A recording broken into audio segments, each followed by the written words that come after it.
Hi Doc, tanong ko lang po. Kabuanan ko na po at meron akong gestational hypertension.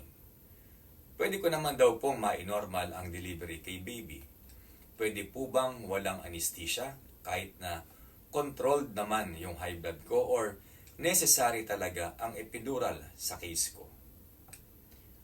Ang gestational hypertension o pregnancy-induced hypertension ay ang pagtaas ng presyon makalipas ang ika-20 linggo ng pagbubuntis. Nalalaman na meron po nito kapag ang blood pressure ay higit sa 140/90 ng 2 beses na ang pagitan ng pagkuha ng BP ay 6 na oras.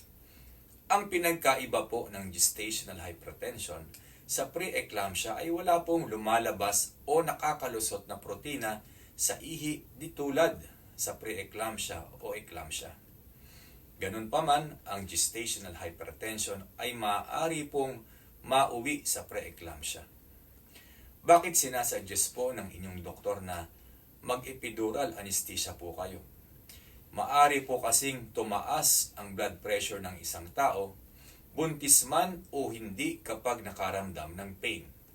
Ang gusto po ng doktor nyo ay painless ang inyong panganganak para makasigurong hindi po tataas ang presyon ninyo.